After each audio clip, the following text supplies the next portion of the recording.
Langit sore di kaki Gunung Lawu seolah menelan warna-warna dunia. Kabut tipis menari di antara pepohonan pinus, dan udara dingin menyalip masuk ke pori-pori kulit Rama Prabawa, seorang peneliti muda yang baru menyelesaikan tesis tentang simbolisme spiritual Jawa kuno. Namun hatinya gelisah, seolah ada panggilan yang tak bisa ia tolak. Beberapa minggu terakhir, Rama selalu bermimpi sama. Sosok berjubah putih dengan wajah yang tak pernah jelas, berdiri di tepi jurang dengan tangan terangkat, berkata, "Waktumu telah tiba untuk menapak jalan yang dilupakan manusia." Ketika terbangun, ia selalu mendengar gema samar, seperti suara gamelan dari masa lampau. Dorongan itu akhirnya membawanya ke desa Tawangmangu, di lereng timur Lawu. Desa itu tenang, tapi di balik keheningannya tersimpan banyak kisah gaib. Penduduk masih percaya bahwa di puncak Lawu bersemayam arwah leluhur Majapahit, termasuk Sabdo Palon dan Naya Genggong, dua tokoh mistis yang dikatakan belum mati, hanya bersembunyi di alam halus. Rama menelusuri jalan setapak menuju Sendang Derajat, sumber air keramat yang konon hanya muncul pada malam purnama. Saat ia menunduk menciduk airnya, seekor burung gagak hitam terbang rendah, berputar di atas kepalanya 3 kali, lalu menghilang di balik kabut. Dalam hati, Rama tahu, itu bukan kebetulan. Malam itu, di pondokan kecil milik seorang sesepuh desa bernama Ki Waskita, Rama beristirahat sambil membuka buku catatannya. "Nger," kata Ki Waskita perlahan, "Gunung Lawu bukan sekadar tanah dan batu. Ia adalah gerbang. Yang datang ke sini dengan hati murni akan mendapat petunjuk. Tapi yang datang dengan keserakahan, hanya akan pulang membawa kebingungan." Rama terdiam. Ia merasa kalimat itu seperti teguran lembut, tapi juga ramalan. Tengah malam, suara gamelan itu kembali terdengar. Rama bangun dan berjalan keluar pondok. Dari kejauhan, ia melihat cahaya samar menari di antara pepohonan. Seolah ada upacara diadakan di dunia lain. Ia mengikuti suara itu hingga ke sebuah batu besar di tengah hutan. Di atasnya terukir aksara Jawa kuno. "Sira sejatine dudu sapa-sapa. Yen weru sira, weru Sang Hyang Suksma. Dirimu sejatinya bukan siapa-siapa. Bila engkau mengenal dirimu, engkau mengenal Sang Hyang Suksma." Saat Rama menyentuh batu itu, angin mendesir kencang. Suara dalam kepalanya berbicara dengan lembut tapi tegas. "Rama Prabawa, engkau dipilih untuk mengingatkan dunia. Sabdo Palon bukan mitos. Ia menunggu mereka yang mau memahami makna ketuhanan sejati." Tubuhnya bergetar. Dalam sekejap, ia melihat kilasan masa lalu, Majapahit yang agung, para Brahmana menari di bawah cahaya obor, dan seorang pria tua dengan mata seperti bara menatapnya dari balik kabut.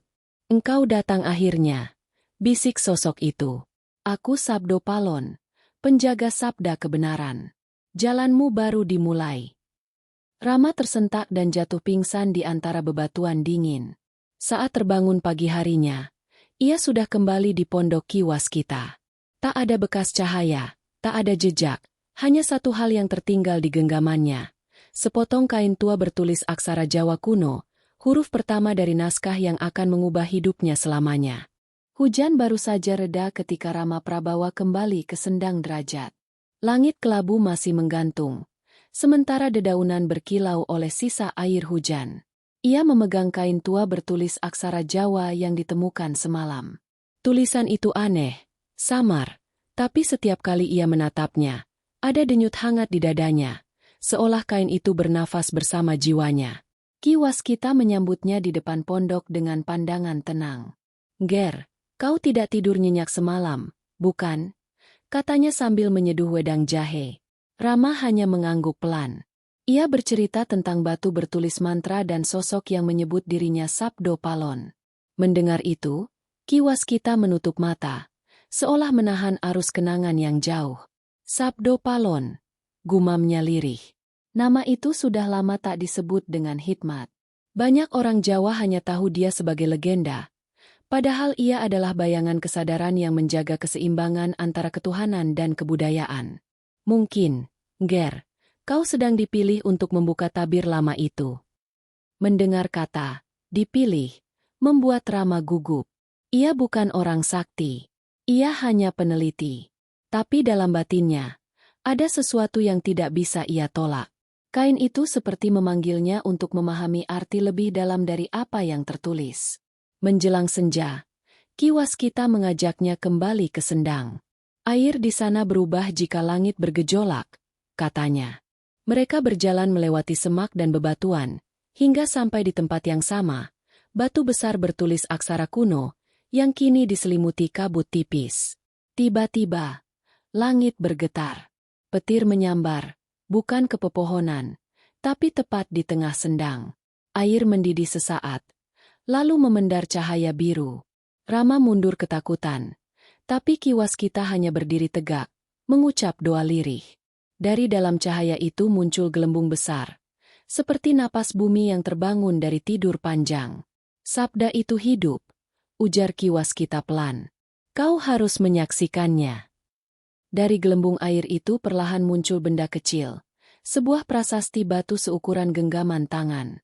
Rama meraihnya dengan gemetar. Permukaannya halus tapi terasa panas, dan di bagian tengahnya ada ukiran wajah manusia dengan mata tertutup. Saat ia menyentuhnya, pandangannya bergetar, dan dunia di sekitarnya memudar. Ia melihat diri lain, bukan dirinya kini, tapi seseorang dari masa lampau. Seorang abdi kerajaan Majapahit, berpakaian sederhana, sedang berdiri di hadapan seorang pendeta tua yang matanya bersinar lembut. Ingatlah, kata pendeta itu, saat bumi kehilangan arah, roh Jawa akan bangkit. Bukan untuk berperang, tapi untuk mengingatkan manusia tentang jati dirinya sebagai ciptaan yang menyatu dengan alam. Suara itu bergema hingga Rama terbangun kembali di tepi Sendang. Petir terakhir menggelegar, dan cahaya biru itu sirna seperti tak pernah ada. Ki Waskita menatapnya dengan wajah serius. Apa yang kau lihat, Nger? Rama menjelaskan semuanya dengan terbata. Ki Waskita mengangguk lambat. Itu bukan mimpi. Itu warisan kesadaranmu. Setiap manusia Jawa memiliki simbo, bayangan batin yang tersambung dengan leluhur. Mungkin, yang kau lihat tadi adalah simbo Emu sendiri dari masa Majapahit. Rama menggigil.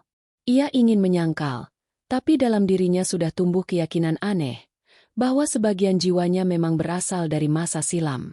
Ia merasakan kehadiran lain yang menyertai setiap langkahnya, seperti bayangan yang bernafas di balik punggung. Malam itu, angin di lau bertiup lebih dingin dari biasanya. Rama tak bisa tidur. Suara gamelan samar kembali terdengar. Kali ini disertai suara perempuan menyanyi tembang macapat.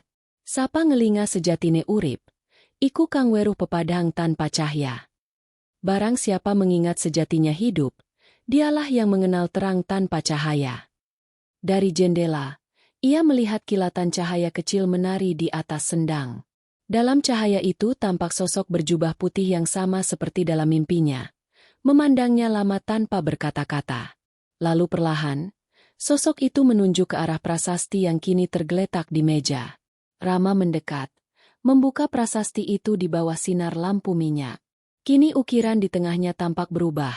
Mata pada wajah batu itu perlahan terbuka, memperlihatkan tatapan tajam yang hidup. Di sisi bawah muncul tulisan baru, seolah diukir oleh tangan gaib. Simbo wis tangi. Wektu wis teka. Bayangan telah bangkit. Waktu telah tiba. Rama mundur ketakutan, tapi juga diliputi rasa takjub. Ia tahu hidupnya tak akan sama lagi. Di luar pondok, petir terakhir menyambar puncak lawu, memantulkan cahaya menyala ke seluruh langit. Dan di dalam hatinya, Rama tahu, sabda itu baru saja dimulai. Pagi di lereng lawu terasa sunyi namun tegang. Kabut belum sepenuhnya sirna ketika Rama Prabawa duduk bersila di depan prasasti batu yang semalam menampakkan keajaiban. Mata batu itu kini tertutup kembali, seolah menunggu waktu lain untuk terbuka. Ki Waskita duduk di hadapannya, menyalakan dupa cendana yang aromanya menguar lembut, mengikat udara dengan ketenangan kuno. Rama, ucap Ki Waskita perlahan, yang kau alami bukan kebetulan. Sabdo Palon pernah berpesan dalam tembang lama, bahwa penjaga sabda akan bangkit dalam tubuh manusia biasa, di waktu dunia kehilangan arah. Mungkin, kau adalah salah satu dari mereka. Rama menunduk. Dalam hatinya, perasaan takut dan penasaran berbaur menjadi satu. Ia hanya seorang peneliti, bukan pertapa atau pujangga. Namun sejak pertemuan dengan cahaya biru di Sendang, pikirannya tak lagi sama.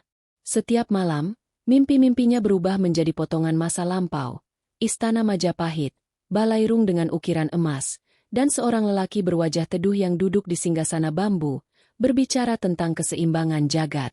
Hari itu, Ki Waskita mengajaknya berjalan ke arah barat, menuju kawasan yang dikenal sebagai Goa Watu Gilang. Menurut penduduk setempat, di sanalah para resi dahulu bersemadi, mencari petunjuk batin langsung dari Sabdo Palon. Mereka berjalan melewati ladang-ladang sayur dan hutan pinus, sementara suara serangga hutan bergema di kejauhan. Saat tiba di mulut goa, udara di sekitarnya terasa lebih berat. Batu-batu besar di sekitar goa tertutup lumut, dan di atas pintu masuk terukir simbol matahari dengan 3 lingkaran, lambang ajaran lawas tentang 3 dunia, jagat kasat mata, jagat batin, dan jagat roh. Rama menyalakan senter, namun Ki Waskita berkata, "Padamkan. Terangmu tak dibutuhkan di dalam sana. Gunakan matamu yang lain." Rama ragu, tapi menuruti. Dalam gelap total, ia melangkah perlahan masuk.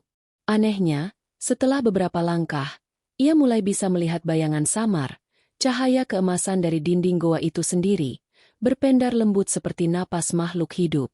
Di tengah ruangan batu, mereka menemukan sebuah peti kecil dari kayu jati tua, tertutup rapat dengan segel lilin merah. Di bagian tutupnya terdapat ukiran kalimat Jawa kuno. Sabda Kang Ana, ora ilang, nanging mung turu ing antarane jaman. Sabda yang ada, tak pernah hilang. Ia hanya tidur di antara zaman. Dengan hati-hati, Rama membuka segel itu. Di dalamnya ada naskah lontar yang sudah rapuh, ditulis dengan aksara Jawa kuno. Ki Waskita mengangkatnya dengan hormat, lalu membaca beberapa baris dengan suara gemetar. "Wahai para pewaris bumi Nusantara, bila sabda ini kau temukan, ketahuilah, Sabdo Palon, pelindung kebudayaan, menyimpan janji kepada Hyang Tunggal, bahwa manusia akan lupa, tapi bumi takkan membiarkan kelupaan itu abadi." Suasana hening. Hanya suara tetesan air dari stalaktit terdengar seperti detak waktu. Rama merasakan hawa hangat menyelimuti tubuhnya. Tiba-tiba, di dinding goa, muncul bayangan samar seorang pria berjubah putih. Wajahnya sama dengan yang ia lihat dalam mimpi-mimpi. Sabdo Palon. Rama Prabawa. Suara itu bergema lembut namun dalam. "Aku tidak hidup dalam waktu, tapi dalam kesadaran mereka yang mau mengingat. Dunia sedang terpecah. Ketuhanan terpisah dari kebudayaan. Padahal, keduanya adalah 2 sayap dari satu burung yang sama." Rama berlutut. Tubuhnya gemetar. "Apa yang harus aku lakukan?" tanyanya lirih. "Bangunkan sabda itu di hati manusia. Jangan jadikan agama sebagai tembok, dan jangan biarkan budaya menjadi hiasan tanpa roh. Buka jalan antara keduanya, sebab di sanalah sang hidup bersemayam." Cahaya di dalam goa bergetar kuat, membuat seluruh dinding berkilau seperti cermin air. Rama melihat dirinya sendiri di sana, namun bukan dirinya yang biasa. Sosok itu mengenakan pakaian Majapahit, dengan mata yang menatap tajam. Simbonya. Ki Waskita segera menepuk bahunya, memecahkan penglihatan itu. "Cukup untuk hari ini, Nger. Kau sudah melihat lebih dari yang mampu ditanggung manusia biasa." Mereka keluar dari goa dengan langkah berat, meninggalkan getaran aneh yang masih terasa di udara. Sesampainya di luar, Rama memandang puncak lawu yang diselimuti kabut. Dalam hatinya, suara Sabdo Palon masih terngiang. "Sabda itu bukan milikku, tapi milik bumi. Jagalah ia dalam dirimu." Malamnya, Rama kembali menulis di buku catatannya. Ia menuliskan satu kalimat yang datang entah dari mana. Ketuhanan tanpa kebudayaan adalah langit tanpa bumi. Kebudayaan tanpa ketuhanan adalah bumi tanpa cahaya. Saat tinta terakhir mengering, angin malam menyapu jendela pondok, membawa aroma dupa dan suara gamelan yang perlahan menipis di kejauhan, seolah lawu sendiri sedang membaca apa yang baru saja ia tulis. Beberapa hari berlalu sejak Rama Prabawa menemukan naskah lontar di Goa Watu Gilang. Sejak itu, pikirannya tak pernah tenang. Setiap kali ia memejamkan mata, suara sabdo palon bergema di dalam kepalanya seperti gema dari masa tanpa waktu. Bangunkan sabda itu di hati manusia. Kalimat itu seolah menempel di rongga dadanya, menjadi nyanyian sunyi yang tak bisa dihapus oleh tidur atau logika. Ki Waskita memperhatikan perubahan itu dengan tenang. "Ger," katanya suatu pagi, "kau harus memahami bahwa sabda bukan sekadar kata. Ia hidup, berdenyut. Bila hatimu tak seimbang, ia bisa memanggil bayanganmu sendiri untuk menguji." "Bayangan?" tanya Rama dengan dahi berkerut. Ki Waskita tersenyum samar. Dalam ilmu kejawen, bayangan sejati disebut simbo. Ia adalah sisi lain dari diri manusia, cermin dari jiwa, yang muncul ketika seseorang mulai menembus batas dunia lahir dan batin. Bila Simboemyu bangkit, maka perjalananmu menuju puncak kesadaran sudah dimulai. Kata-kata itu membuat Rama gelisah. Malam itu, ia berusaha tidur lebih awal. Namun tak lama setelah matanya terpejam, mimpi aneh datang lagi. Ia berdiri di tempat yang sama, Goa Watu Gilang. Tapi kini dindingnya berlumur darah merah pekat. Di tengah ruangan berdiri sosok dirinya sendiri, dengan mata hitam dan senyum dingin. "Aku adalah engkau yang tak kau akui," kata sosok itu. "Aku Simboemyu, penjaga kebenaran yang disembunyikan ketakutanmu." Rama tersentak dan terbangun, keringat dingin mengucur dari pelipisnya. Ia berlari keluar pondok, menghirup udara malam yang dingin dan lembab. Namun di genangan air di depan pondok, ia melihat pantulan bayangan dirinya. Tapi bayangan itu tersenyum meski wajah aslinya tidak.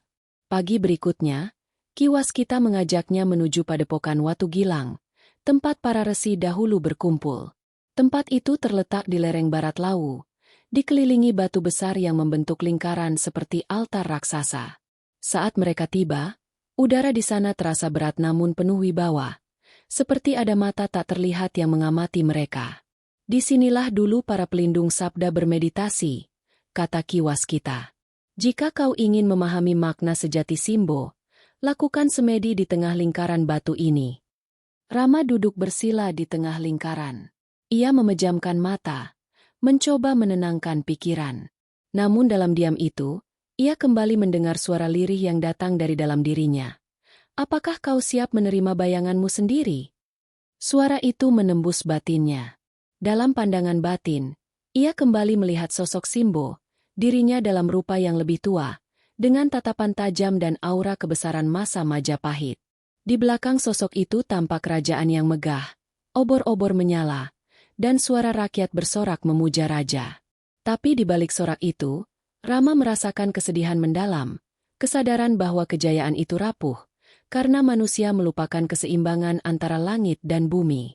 "Dulu aku hidup sebagai pelindung sabda," ujar Simbonya. "Namun aku gagal, karena manusia lebih memilih kuasa daripada kesadaran. Kini engkau yang mewarisi tugasku." Rama ingin menjawab, tapi lidahnya keluh. Simbo itu mendekat, menatap langsung ke matanya. Ketuhanan tanpa kebudayaan melahirkan fanatisme. Kebudayaan tanpa ketuhanan melahirkan kesombongan. Dua-duanya menuntun pada kehancuran. Tiba-tiba lingkaran batu di sekitar Rama bergetar. Angin berputar kuat, membawa debu dan daun kering menari di udara. Suara petir menggema dari balik puncak Lawu, meski langit cerah. Ki Waskita yang berdiri di tepi lingkaran menutup mata, berdoa dalam hati. Di tengah pusaran itu, Rama merasa tubuhnya ditarik oleh dua kekuatan, satu hangat dan lembut, satu lagi dingin dan keras. Ia berteriak, tapi suaranya tak terdengar. Dalam kesadaran yang hampir pudar, ia melihat dua dirinya menyatu perlahan, menjadi satu bayangan yang utuh. Lalu semuanya gelap. Ketika ia terbangun, senja sudah turun. Cahaya jingga membalut batu-batu di padepokan. Dan Ki Waskita duduk di sampingnya dengan tatapan lega. "Kau sudah melewati ujian pertama, Ger," katanya. Simboemyu kini menyatu. "Mulai hari ini, kau bukan lagi peneliti biasa. Kau penjaga sabda." Rama menatap langit Lawu yang perlahan memudar menjadi malam. Dalam dirinya, ada ketenangan baru, bukan karena ia memahami segalanya, tapi karena kini ia tahu bahwa sebagian kebenaran hanya bisa dirasakan, bukan dijelaskan. Angin berhembus lembut membawa suara gamelan dari kejauhan, dan dalam bisikan angin itu terdengar sabda kuno yang samar. Sira lan bayanganmu wis dadi siji. Saka pepadang lan pepeteng bakal lair pangerten anyar. Engkau dan bayanganmu telah menjadi satu. Dari terang dan gelap akan lahir pengertian baru. Rama menutup mata. Di balik kelam hutan Lawu, sesuatu sedang bangkit. Bukan sosok, tapi kesadaran lama yang menunggu untuk hidup kembali dalam diri manusia. Sejak malam penyatuan dirinya dengan Simbo di padepokan Watu Gilang, Rama Prabawa tidak lagi sama. Tatapannya lebih dalam, ucapannya lebih hati-hati, dan setiap langkahnya terasa menyentuh lapisan dunia yang tak kasat mata. Kadang, ketika ia menatap air di sendang atau menulis di buku catatannya, bayangan dirinya terlihat menoleh balik dan tersenyum, bukan sebagai pantulan, tapi sebagai sahabat yang hidup dalam dimensi lain. Ki Waskita melihat perubahan itu tanpa banyak komentar. Ia tahu, Rama telah melangkah ke tahap yang tak bisa lagi dituntun oleh manusia, melainkan oleh sabda batinnya sendiri. Suatu pagi yang berkabut, ia berkata pelan, "Nger, Simbo Mu telah bangkit. Tapi itu baru separuh perjalanan. Masih ada janji lama yang harus kau pahami, janji antara Sabdo Palon dan Sang Hyang Tunggal." Rama menatap Ki Waskita, menunggu penjelasan. "Konon," lanjut sang sesepuh, "saat Majapahit runtuh, Sabdo Palon bersumpah akan kembali ketika manusia Jawa melupakan jati dirinya. Tapi banyak orang salah menafsirkan. Ia bukan ingin membangkitkan kerajaan, melainkan kesadaran bahwa ketuhanan dan kebudayaan tidak bisa dipisahkan. Janji itu bukan untuk dunia luar, tapi untuk jiwa manusia yang tercerai dari akar budinya." Kata-kata itu menggema lama di hati Rama. Malamnya, ia duduk di depan dupa yang menyala, memejamkan mata, dan mengundang kehadiran batin Simbonya. Hening menyelimuti ruangan. Lalu, dari balik cahaya dupa yang berkibar, muncul sosok dirinya sendiri. Kali ini mengenakan jubah putih, wajahnya bersih seperti cermin air. "Rama," ujar suara itu lembut, "kau sudah memegang dua kunci, kesadaran dan bayangan. Tapi pintu sejati baru terbuka jika kau berani menapaki janji Sabdo Palon." "Apakah itu berarti aku harus menemui dia?" tanya Rama. "Bukan menemui, tapi menyadari. Sabdo Palon bukan roh yang menunggu di gunung, tapi kesadaran yang hidup dalam bumi dan manusia. Bila hatimu jernih, sabda itu akan berbicara melalui dirimu sendiri." Malam itu, Rama bermeditasi hingga tubuhnya terasa ringan seperti kabut. Tiba-tiba ia mendengar suara gamelan jauh di bawah tanah. Ia seperti ditarik ke dalam bumi. Saat membuka mata, ia sudah berada di tempat yang asing, balairung batu yang diterangi ribuan lampu minyak. Di tengah ruangan duduk sosok tua berjubah merah keemasan. Wajahnya penuh wibawa, matanya memancarkan cahaya lembut. "Aku Sabdo Palon." Suara itu bergema seperti dari segala arah. "Engkau telah sampai ke dalam ruang batin tempat sabda dijaga. Katakan, apa yang kau cari?" Rama berlutut. "Aku ingin memahami makna janji Tuan. Mengapa manusia harus mengingat lagi?" Sabdo Palon tersenyum. "Karena manusia telah lupa bahwa ketuhanan tidak berdiam di langit, tapi bernafas dalam kebudayaan, dalam perilaku, dalam rasa hormat kepada alam. Dulu, manusia menciptakan doa untuk berhubungan dengan Tuhan. Kini mereka menciptakan perdebatan untuk membuktikan siapa yang paling benar. Itu tandanya sabda sudah tertidur." Ia bangkit, dan di belakangnya muncul bayangan sejarah. Majapahit yang membangun candi megah, rakyat yang menanam padi sambil memuja bumi, dan para pujangga menulis kidung tentang keseimbangan. Tapi gambaran itu berubah, menjadi tanah gersang, manusia saling membenci, budaya diperdagangkan, dan alam menjerit dalam senyap. "Janji itu," kata Sabdo Palon lagi, "adalah peringatan.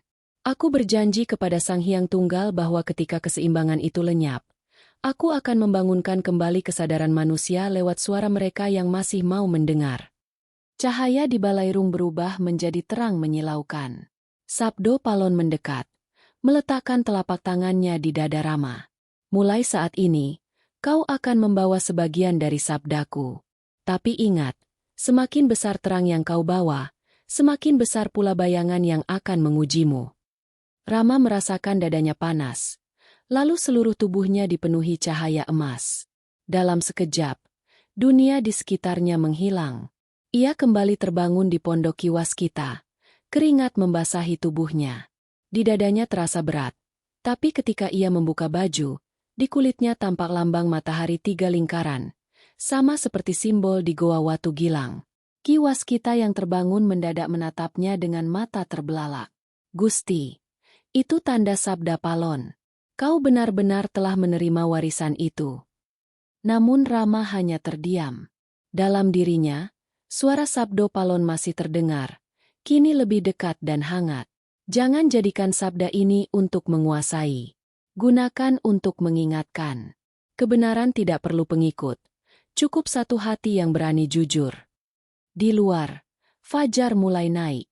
Kabut bergulir turun dari puncak Lawu. Seperti tirai halus yang menutup babak lama dan membuka babak baru. Rama tahu, perjalanan ini belum berakhir. Janji itu baru saja mulai menuntun langkahnya, menuju pengorbanan yang lebih besar, menuju ujian yang akan menentukan apakah sabda itu benar-benar layak bangkit kembali. Hari-hari setelah peristiwa itu, Rama Prabawa berjalan seolah di antara dua dunia. Ia masih bernapas, makan, berbicara seperti manusia biasa, namun di dalam dirinya ada gema lain, suara sabda yang tak pernah diam. Kadang lembut seperti doa, kadang bergemuruh seperti badai. Ia mulai memahami bahwa cahaya yang ia terima bukan anugerah untuk dimuliakan, melainkan ujian untuk dihayati. Kiwaskita menyadari perubahan itu.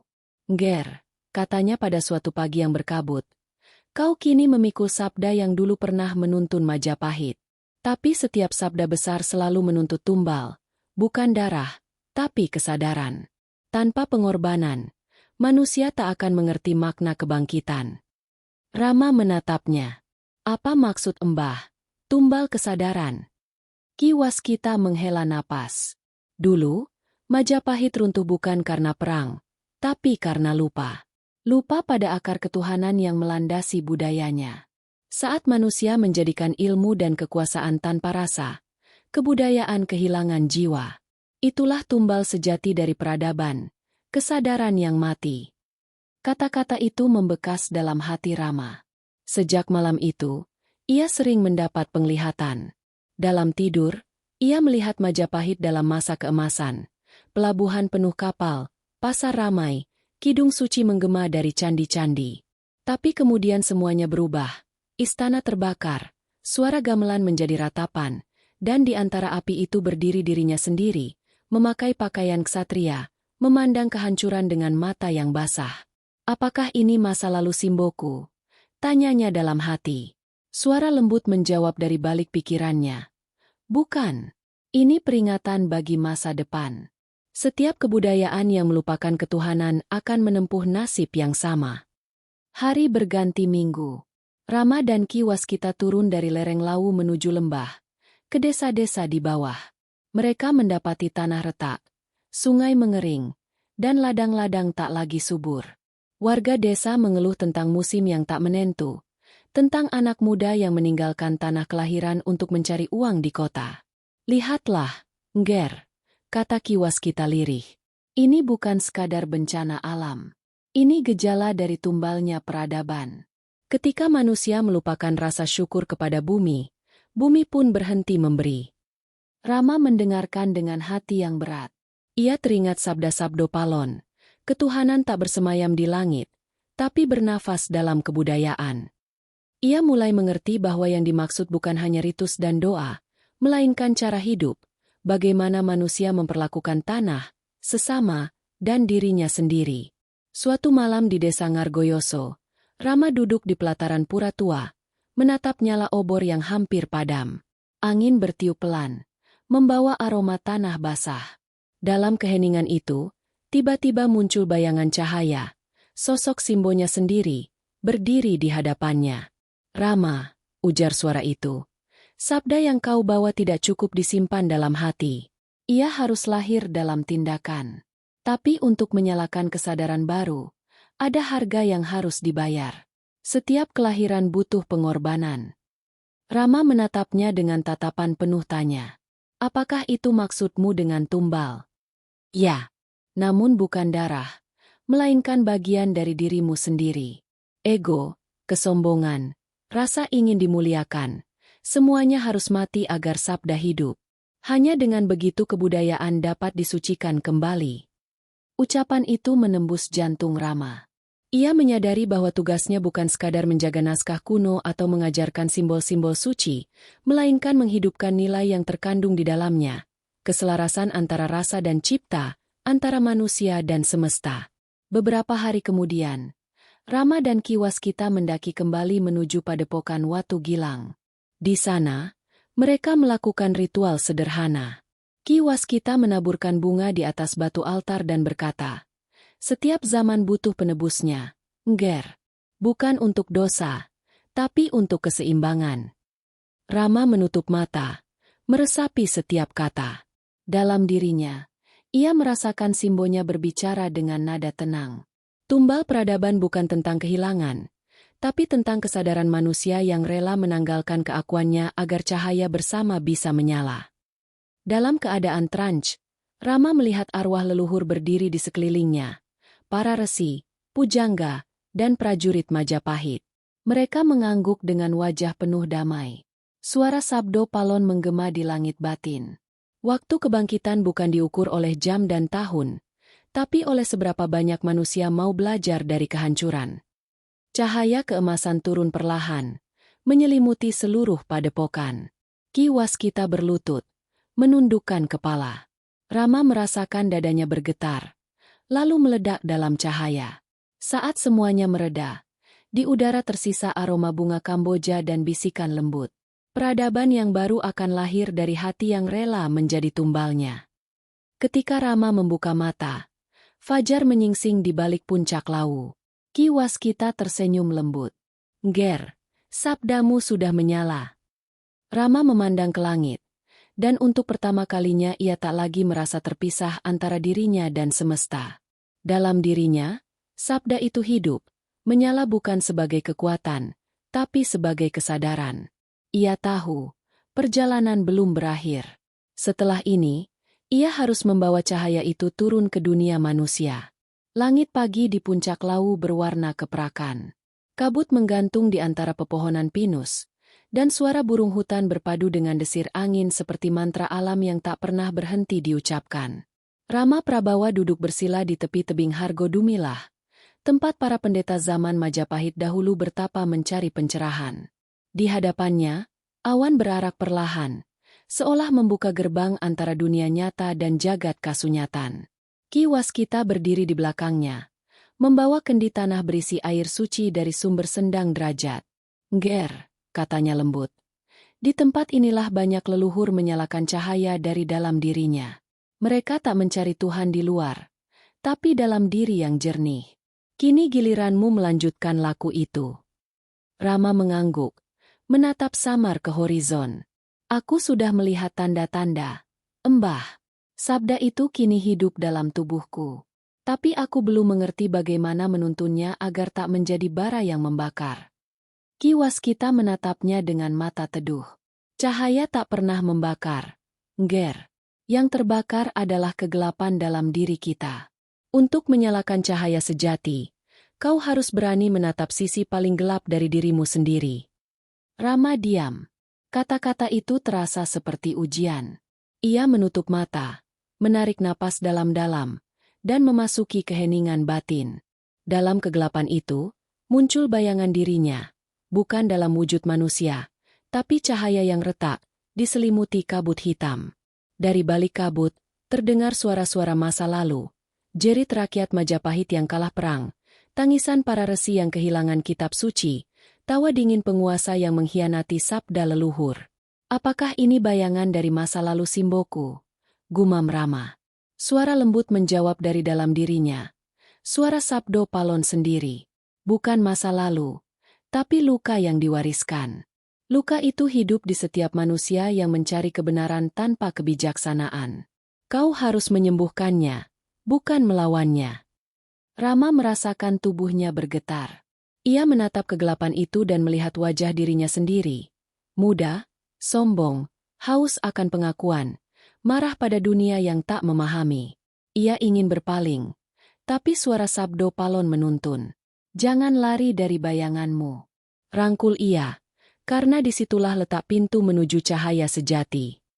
Dengan keberanian yang lahir dari dalam hati, Rama memeluk bayangan itu. Seketika, kegelapan mencair menjadi air jernih. Dari dalam dirinya, muncul sinar lembut yang menyala, bukan dari luar, tapi dari dasar jiwanya.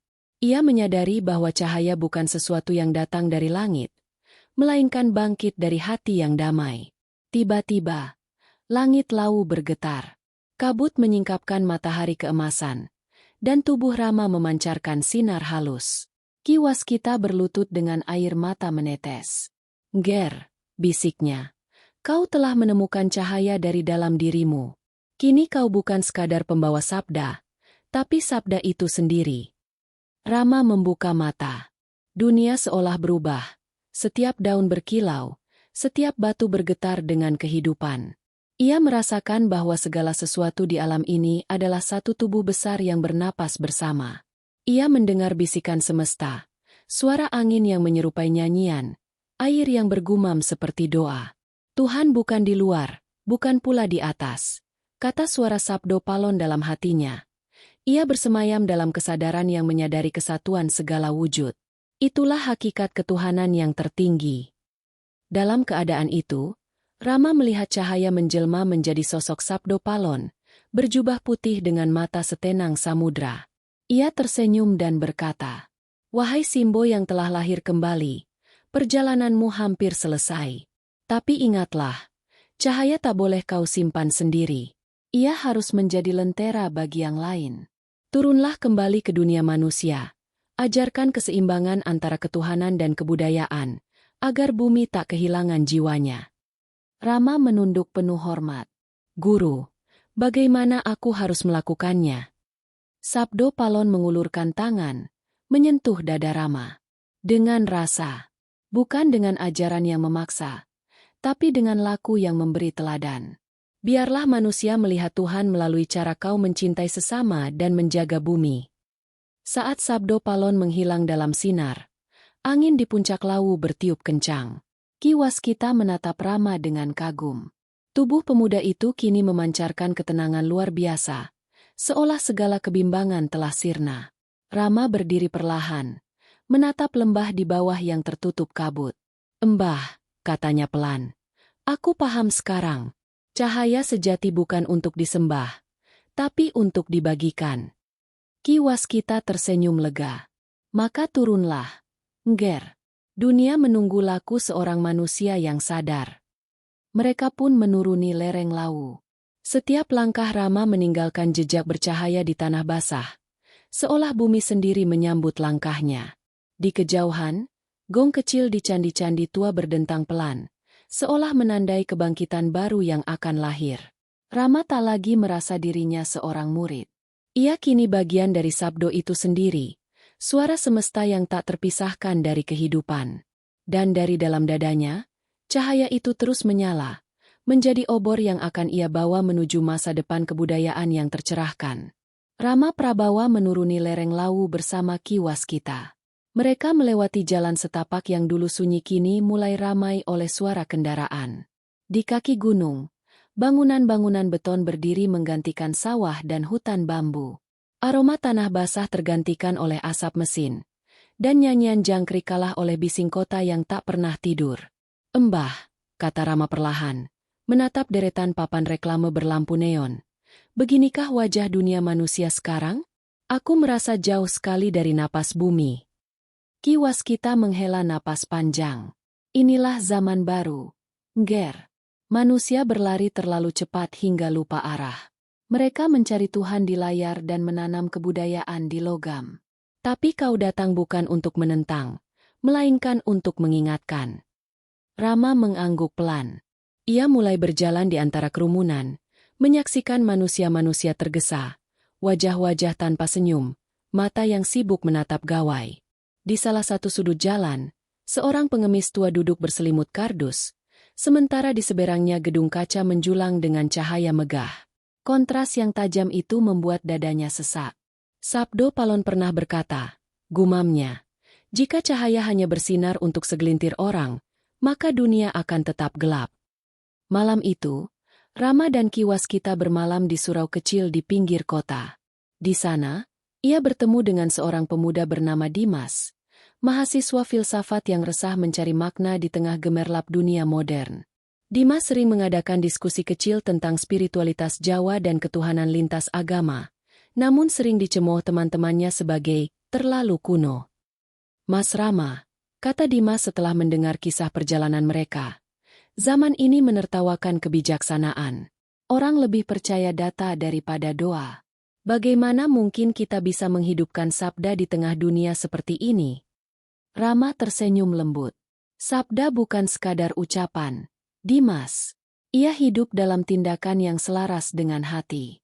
Jika kau ingin menghidupkan sabda, mulailah dengan rasa hormat kepada kehidupan, kepada manusia, tanah, air, dan udara. Dimas termenung. Tapi siapa yang mau mendengarkan suara semacam itu sekarang? Rama menatapnya dalam-dalam. Yang lapar akan makna akan datang sendiri, sebagaimana burung mendatangi mata air. Keesokan harinya, Rama mulai berjalan ke berbagai sudut kota.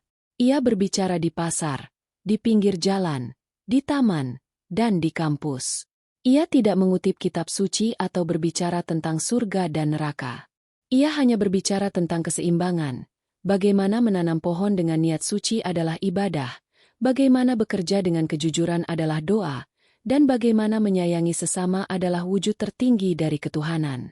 Aneh tapi nyata, kata-katanya mulai menyebar. Beberapa orang yang mendengarnya merasa tersentuh dan mulai mengikuti langkahnya. Ia tidak membentuk sekte, tidak mendirikan lembaga. Ia hanya mengajarkan laku rasa, hidup dengan kesadaran penuh, seperti ajaran para leluhur. Namun tak semua senang dengan kehadirannya. Beberapa tokoh agama menuduhnya sesat, sementara kalangan rasionalis menganggapnya omong kosong spiritual. Di dunia maya, videonya disebar dengan judul Nabi Baru dari Jawa. Rama tidak marah. Ia hanya tersenyum. Mereka belum memahami, katanya kepada Ki Waskita, bahwa aku bukan membawa ajaran baru. Aku hanya mengingatkan tentang yang pernah hilang. Suatu malam, di tengah hujan deras, Rama berdiri di jembatan besar yang membelah kota. Air sungai di bawahnya mengalir deras, membawa sampah dan cahaya lampu yang berpendar. Ia menatap arus itu dan berkata pelan kepada Ki Waskita, "Lihat, Embah, ini wajah zaman yang kita hadapi. Arus deras yang membawa semua hal, yang baik, yang buruk, yang suci, yang kotor, menjadi satu." Ki Waskita mengangguk. "Dan kau harus menjadi batu di tengah arus itu, Ngger. Tidak untuk menghalangi, tapi untuk mengingatkan arus agar tahu arah." Dalam diam, Rama memejamkan mata. Hujan membasahi wajahnya, seolah alam sedang memandikannya kembali. Di dalam batinnya, terdengar suara Sabdo Palon. Setiap zaman akan melahirkan pelupa, tapi juga pengingat.